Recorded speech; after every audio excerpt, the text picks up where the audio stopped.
ஸ்தோத்திரிக்கிறாண்டவரே, பரிசுத்தமுள்ள அன்பின் நல்ல தகப்பனே, அத்தியானந்த இரவேளைக்கு நன்றி செலுத்துகிறோம். இப்பொழுதும் நாங்கள் ஆண்டவரே உம்முடைய வேத வசனங்களை நாங்கள் ஆராயக்கூடிய ஒரு பாக்கியத்தை கர்த்தர் கொடுத்த தயவுக்காய் சோதரான். மோசேயோடு இருந்த தேவன் ஆண்டவரே, மோசே மந்தனாக்கும் திக்கனாவும் இருக்கிறதே, நான் எப்படியும் உம்முடைய வார்த்தையை சொல்லுவேன் என்று சொன்ன பொழுது, நீ போ, நான் முன்மூலமாய் பேசுவேன் என்று மோசேக்கு சொன்னது போல நீ பேசும் நாங்கள் கேட்கிறோம். ஆமே. இப்பொழுது இந்த பரிசுத்த வேதாகமத்திலே நம்ம சவுல் குறித்து நம்ம ஏற்கனவே நம்ம பார்த்தோம். இந்த சவுல் வந்து அவனுடைய ராஜ்ய சவுலை ஆண்டவர் ராஜாவாக்கினார். அப்போ அந்த ராஜா வாக்கினதுனால அந்த அவனுடைய ராஜ்ய பாரம் அந்த மக்களுக்கு சரியா அவன் நீதி வழங்காதனால எல்லாம் அந்த இஸ்ரவேல் ஜனங்கள் எல்லாரும் கர்த்தர் இடத்திலே முறையிட்டார்கள். அப்படி முறையிடுகிற வேளையிலே கர்த்தர் அந்த இஸ்ரவேல் ஜனங்களில் அந்த முறையிடுதலை கேட்டு கர்த்தர் இந்த சவுலை ராஜாவாக்கினது எனக்கு மனஸ்தாபமாக இருக்கிறது என்று சொல்லி சாமுவேல் இடத்துல ஆண்டவர் என்ன சொன்னார் அப்படின்னு சொன்னாங்க. சாமுவேல் இடத்துல போய் நீ போய் சவுல் இடத்துல சொல்லு, உன்னுடைய ராஜ்யபாரம் எடுபட்டு போனது, நீ சவுலுக்கும் பதிலாக நான் ஈசாயின் மகனை ஒருவனை ராஜாவாக நான் தெரிந்து கொண்டேன் என்று சொல்லி அப்படின்னு சொல்லிட்டு கர்த்தர் சொன்னார். உடனே சாமுவேல் ஆண்டவரிடத்திலே கேட்கிறான், ஆண்டவரே இந்த சவுலை உன்னுடைய ராஜ்யபாரம் எடுக்கப்பட்டு போனது என்று இந்த சவுலிடத்துல நான் போய் சொன்னால் என்னை கொன்று போடுவானே என்று அப்படின்னு சொன்னான். ஆனால் அந்த சாமுவேல் கர்த்தர் சொன்னார், நீ தைல கொம்பை எடுத்துக்கொண்டு போய் ஈசாயின் மகன்களில் ஒருவனை நீ அபிஷேகம் பண்ணு அப்படின்னு சொல்லி கர்த்தர் சொன்னார். பிறகு அந்த தைல கொம்பை எடுத்துக்கொண்டு நேராக சொன்னார். ஆண்டவர் சொன்னார், பெத்லகே ஊரானாகிய ஈசாயின் மகன்களில் ஒருவனை நான் தெரிந்து கொண்டேன் அப்படின்னு சொல்லிட்டு கர்த்தர் சொன்னார். அதே மாதிரி அந்த தைல கொம்பை எடுத்துக்கொண்டு பெத்லகே ஊருக்கு போகும் பொழுது வழியிலேயே ஈசாயை இந்த சாமுவேல் பார்த்து விட்டார். அப்போ இந்த ஈசாயை இந்த சாமுவேல் விசாரிக்கிறார். விசாரித்து அவன் உங்களுடைய வீட்டுக்கு நான் வர வேண்டும் என்று சொல்லி இந்த சாமுவேல் ஈசாயினுடைய வீட்டுக்கு போகிறான். அந்த ஈசாய்க்கு எத்தனை குமாரர்கள் இருந்தார்கள் சொல்லுங்க. அந்த ஈசாய்க்கு மொத்தம் 8 குமாரர்கள் இருந்தார்கள். ஈசாய் கிட்ட கேட்குறான், உனக்கு எத்தனை குமாரர்கள் சொல்லும்போது எனக்கு 8 குமாரர்கள் இருக்கிறார்கள். அப்போ உன்னுடைய குமாரர்கள் எல்லாத்தையும் கொண்டு வரிசையாக நிறுத்து அப்படின்னு சொல்லும் பொழுது ஈசாய் தன்னுடைய குமாரர்கள் எல்லாரையும் வரிசையாக கொண்டாந்து நிறுத்துறாரு. சாமுவேல் கேட்குறான், ஆண்டவர்கிட்ட கேட்குறான், ஆண்டவனே இந்த மகனை நீ ராஜாவாக தெரிந்து கொண்டீரா அப்படின்னு ஒவ்வொருத்தராக கேட்கும் பொழுது 7 குமாரர்கள் தான் இருக்கிறாங்க. 7 பேர்த்தையும் கேட்டாங்க. ஆண்டவர் இவனை நான் தெரிந்து கொள்ளவில்லை அப்படின்னு சொல்லி ஆண்டவர் சொல்கிறாரு. அப்போ சாமுவேல் என்ன சொன்னால், ஈசாய் இடத்துல ஆமாம் உனக்கு இன்னொரு மகன் இருக்கிறானா என்று சொல்லி அப்படின்னு கேட்கும்போது அந்த தாவீது எங்கே இருந்தான்னு சொல்லுங்க. ஆண்டவர் சொல்லும் பொழுது ஆண்டவர் அந்த ஈசாய் சொன்னால், இவங்களுக்கு 7 பேர் இங்கே இருக்கிறாங்க, இன்னொரு மகன் 8வது குமாரன் அவன் ஆடுகளை மேய்க்கிறவனா இருக்கிறா அப்படின்னு சொல்லும்போது துரிதமாக சாமுவேல் சொன்னால், நீ உடனே அவனை கூட்டிக்கொண்டு வா என்று அப்படின்னு சொல்லும்போது அந்த தாவீதை கூட்டிகிட்டு வந்தான். தாவீதை கூட்டிகிட்டு வந்த உடனே சாமுவேல்கிட்ட ஆண்டவர் சொன்னார், இதோ இவன் தான், இவனை நீ எழுந்து அபிஷேகம் பண்ணு அப்படின்னு சொல்லி ஆண்டவர் சொல்கிறார். உடனே சாமுவேல் தைல கொம்பை எடுத்து அந்த தாவீதை, நீ இஸ்ரவேல் தேசத்திற்கு உன்னை ராஜாவாக கர்த்தர் தெரிந்து கொண்டார் என்று சொல்லி அபிஷேகம் பண்ணி விட்டுட்டான். அப்போ அந்த நாள் முதல் கொண்டு அவன் ராஜாவாக அவனை ஆண்டவர் தெரிந்து கொண்டார். உடனே இந்த சவுலுக்கு ஒரு கோபம், ஆமாம் இது எனக்கு பிற்பாடு யார் ராஜாவாக வரப்போறாரு அப்படின்னு சொல்லிட்டு இந்த சவுலுக்கு ஒரே ஒரே ஒரு டவுட்டாக இருந்தது. அதனால் இது யார் மூலமாக நம்ம கேட்கலாம் அப்படின்னு சொன்னாக்க, அந்த சாமுவேல் ராஜ்யபாரம் அந்த தாவீது ராஜாவை கொடுத்து விட்டு கொஞ்ச நாள் இருந்து சாமுவேல் இறந்து போயிட்டான். சாமுவேல் உயிரோடு இருந்தாலும் சவுல் போய் கேட்டிருப்பா. ஆனால் சாமுவேல் வந்து இறந்து போனதுனால அவங்ககிட்ட யார்கிட்டையும் அந்த வந்து இந்த சவுல் கேட்க முடியல. அதனால இந்த சவுல் என்ன பண்ணிட்டா, அஞ்சனை பார்க்குறவங்களையோ குறி சொல்லிக்கிறவர்களையோ அப்புறம் செத்த பிரேதத்தை அவங்கக்கிட்ட கேட்டு குறி கேட்கறதுமா இருந்தா. அப்போ சவுல் என்ன சொன்னா, ஆமாம் சாமுவேல் இறந்து இப்போ கொஞ்ச நாள் தான் ஆகுது. அந்த சாமுவேலுக்கு எல்லாமே கர்த்தர் சாமுவேல் இடத்துல சொல்லியிருக்கிறாரு. இந்த சாமுவேலை எழுப்பி நம்ம வந்து எனக்கு பிற்பாடு யார் ராஜாவா வருவாங்க அப்படின்னு சொல்லி நம்ம கேட்டுக்கலாம் அப்படின்னு சொல்லிட்டு கேட்குறா. சவுல் கேட்குறான். உடனே அந்த குறி சொல்கிற அந்த ஆவியை கொண்டு இருக்கிற அந்த பெண்ணை வந்து நீ வந்து அந்த சாமுவேலை அந்த செத்த பிரேதத்துலேருந்து நீ எழுப்பு, உயிரோடு எழுப்பி நீ கேளு, எனக்கு பிற்பாடு யார் இந்த இஸ்ரவேல் தேசத்திலிருந்து ராஜாவாக ஆக போகிறாங்க அப்படின்னு சொல்லி நீ கேளுன்னு சொன்ன உடனே கேட்குறாரு. உடனே அந்த குறி சொல்கிற அந்த பெண் கேட்குறா, சாமுவேலை உயிரோட அப்படியே எழுப்புறா. எழுந்த உடனே சாமுவேல் சொல்கிறாரு சவுலை பார்த்து, நீ ஏன் என்னை எழுப்புற, அந்த செத்த பிரேதத்தை எழுப்பக்கூடாதுல்ல அப்படின்னு சொல்லிட்டு சாமுவேல் சொல்கிறான், இந்த ஒரு காரியத்தை மட்டும் சொல்லுங்க அப்படின்னு சொல்லி அந்த குறி சொல்கிற அந்த அம்மா கேட்குறாங்க. கேட்ட உடனே சொல்கிறா, உனக்கு பிற்பாடு சவுலுக்கு பிற்பாடு தாவீதை தான் ஆண்டவர் வந்து ராஜாவாக தெரிந்து கொண்டார் அப்படின்னு சொல்லி சாமுவேல் சொல்லிட்டு அந்த சவுல் வந்து சாமுவேல் வந்து சவுலுக்கு அடுத்தபடியாக தாவீதை தான் ராஜாவாக ஆண்டவர் வந்து தெரிந்து கொண்டார் என்பதை அப்படின்னு சொல்லி அந்த சாமுவேல் சொல்லிட்டா. சொன்ன பிற்பாடு இந்த தாவீது ராஜாவினுடைய அந்த ராஜ்யபாரம் பலப்பட்டது. இதை பார்த்த உடனே இந்த சவுல் என்ன பண்ணிட்டா, அவனுக்கு வந்து சவுலுக்கு பொறாம தாங்க முடியல. அதனால இவன் என்ன பண்ணிட்டா, அந்த தாவீது வந்து ராஜாவை ஆனது அப்படின்னு சொன்னது வந்து இந்த தாவீது ராஜாவுக்கு ஒரே கவலை. இனி நாம என்ன செய்யணும், உயிரோட நம்ம இருக்கக்கூடாது அப்படின்னு சொல்லிட்டு ஒரு ஈட்டியை எடுத்து நட்டி வச்சுட்டு அவனே அந்த ஈட்டியில பாய்ந்து விழுந்து அவனே செத்து போயிட்டான்.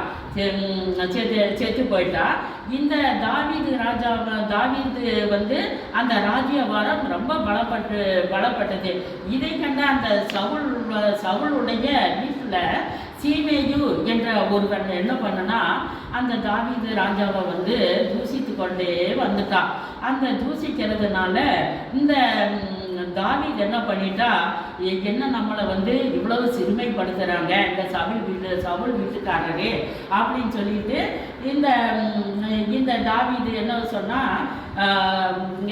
கர்த்தருடைய ஒரு வசனம் வந்து, ஒருவேளை கர்த்தர் என் சிறுமியை பார்த்து இந்த நாளில் அவன் நிந்தித்த நிந்தனைக்கு பதிலாக எனக்கு நன்மையை சரி கட்டுவார் அப்படின்னு சொல்லி பெரிய ஒரு விசுவாசத்தை கர்த்தர் வந்து தாவீது ராஜாவுக்கு கொடுத்தாரு. ஒரு நாள் இந்த ராஜ்யபாரம் மக்களை எல்லாம் கரெக்டாக ஆட்சி செய்துட்டு வந்தா. பிறகு வந்து அவன் ஒரு நாள் என்ன பண்ணனா, தாவீது ராஜா வந்து மேல் வீட்டு அறையில் போய் ஒரு உப்புரகியின் மேலே அவன் உட்கார்ந்து காற்று வாங்கிறதுக்காக அவன் வந்து உட்கார்ந்து இருக்கும் பொழுது அந்த இடத்துல வந்து ஸ்நானம் பண்ணுவதற்காக இந்த பச்சபால் என்கிற ஒரு ஸ்திரீயை வந்து இவன் வந்து அந்த ஸ்திரீயை பார்த்த உடனே அந்த தாவீது ராஜா ஆட்களை அனுப்பி அந்த பச்சபாலை அவனுடைய வீட்டுக்கு வர சொல்லி அவன் என்ன பண்ணனா, அவனுக்கு தாவீது ராஜாவுக்கு மனைவியாக்கி கொண்டுட்டான். இதனால அந்த பச்சபாலுடைய புருஷன் அவன் எங்க இருந்தான்னு சொல்லுங்க. பச்சபாலுடைய புருஷன் வந்து அவன் இராணுவத்தில் இருந்தான். அவனுடைய பேர் சொல்லுங்க. பச்சபாலுடைய புருஷன் பேரு உரியா. அந்த உரியா வந்து இராணுவத்தில் இருந்ததுனால இவன் வந்து இந்த தாவீது ராஜா வந்து அந்த பச்சைபாலை தனக்கு மனைவியாக்கி கொண்டதுனால அந்த உரியாவை எப்படியாவது கொலை செய்ய வேண்டும் அப்படின்னு சொல்லிட்டு தன்னுடைய ஆட்களை வச்சு அந்த உரியாவை வந்து கொன்று போட்டுட்டான். அந்த கொன்று போட்ட உடனே ஒரே அடியாக 2 தவறை செய்கிறான். பச்சைபாலை தனக்கு தாவீது ராஜா மனைவியாக்குனாரு, அப்புறமா வந்து உரியாவை கொண்டு போட்டாரு. இந்த 2 பாவமும் கர்த்தருடைய சன்னிதானத்துக்கு போனது.